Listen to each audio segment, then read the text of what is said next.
Today what we're going to be talking about is the use of preterite versus the imperfect. Okay?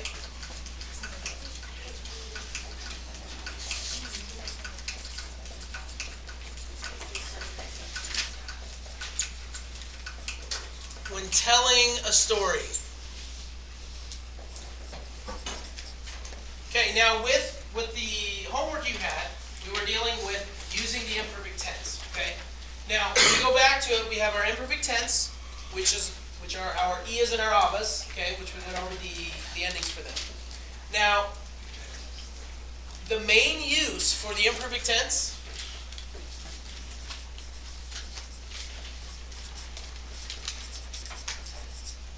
is to, what does it say on the Si se dice box on page 289? To what?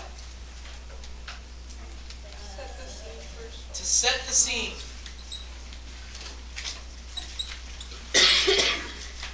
Okay? So when you're setting the scene for the story, you are going to be using the imperfect tense. Notice in some of the examples we had was like, it was humid, it was nude, Anna was running, she felt tired. What you're doing is you're kind of setting the scene. You guys ever told a story before? Okay, probably have. And usually before you get started into what happened, you kind of have to set up what's going on. Okay? Alright, so if I went, oh yeah, Kylie fell down. Okay? Okay, that's not really a story, because it could be better if I can say, oh yeah, well, see, Kylie was walking down the stairs, and there were some good-looking girls, and he was trying to impress them, and then he slipped and he tripped and he fell down the stairs. It's a much better story than Kylie fell down. Correct? I had to set the scene. I had to kind of explain what was happening there. Okay? Then, and when we do that, we are going to be using our imperfect tense. Now, when do you think we'll use the preterite tense?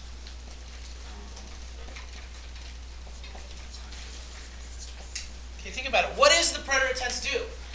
Remember we learned that the imperfect tense was just saying what used to happen or what was happening, in this case, setting the scene for a story. What is the role of the preterite tense? So what's going to happen? No, that would be a future predictive tense. No, that was what was happening, setting the scene, what was going on. Kylie was walking down some stairs. What happened? What happened? Preterite tense is your simple past tense. The preterite tense is pretty much the interruption of the action of what happened. So the preterite tense will tell us the actual event.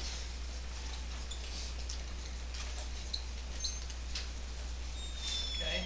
In a sense, your preterite tense is the most important part of the story because you're actually getting into the whole main idea of the story. Now, to give you an example, okay, and I love this example because it just happened to me last night. Okay, kid you not, I don't think anybody's ever done this that I've ever met, but last night I accidentally stepped on a raccoon. What? I stepped on a raccoon accidentally. I did it. Was it dead? Yeah. No, it ran away. I was at home. Okay, now listen to my story here. I'm going to tell you my story. All right. Okay, I got home and I don't have a key to my house. That works. So if my wife leaves and locks the door, I'm out. Okay. She keeps saying I have one, but I don't. I tried them all. They don't work.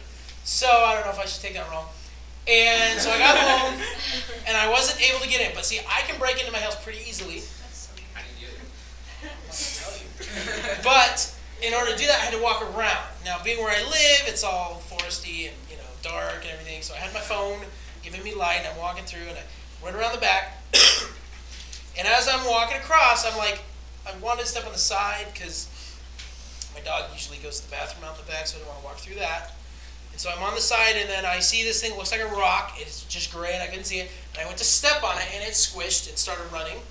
And it ran past me, and I turned around and looked, and I saw a little huge gray thing just scurry off around the side. And I thought, I just stepped on a raccoon. Nice. So, it kind of freaked me out. And then I'm sitting there going, if he comes back, I'm going to probably cry like a little girl. So, I got into the house quickly, and I went, Why didn't it attack? did I do that? Yeah. How did it not Did you attack this? All right. So, in this story,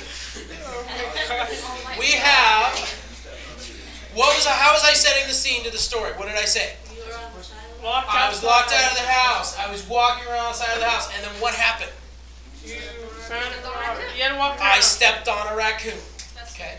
So let's break this story down, this explanation here. And what I'm saying is, in English, I said I was walking around my house. I stepped on a raccoon. All right. That's my setting the scene and explaining the action there. So, which part of this is setting the scene? Okay. I can use my green because that's what I have for setting the scene.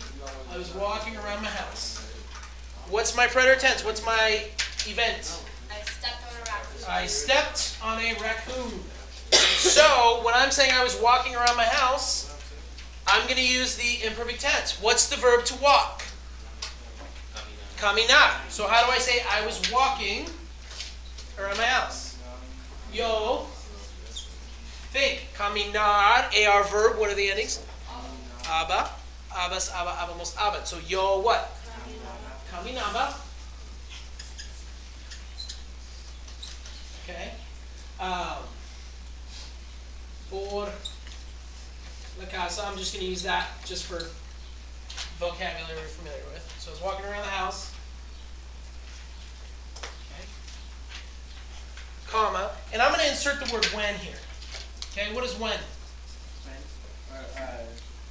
Cuando. That's kind of a separation word between imperfect and preterite tense in a lot of senses. So kind of can help you see better. I stepped on a raccoon. Okay? The verb pisar, P-I-S-A-R, would be to step on. So I would say yo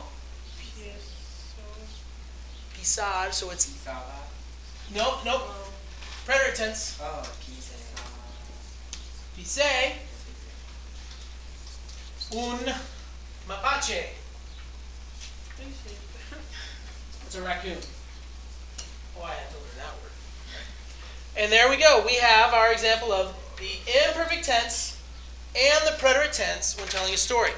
To summarize, when we set the scene, anytime we're kind of setting the story up, we're going to be using the imperfect tense. Usually it's going to happen at the beginning of the story. When we explain the specific events that happened, that's kind of an interruption of setting the scene. I was walking when I fell down. That's when we use the preterite tense. Yo pisé un mapache. Okay. Are there any questions about that one?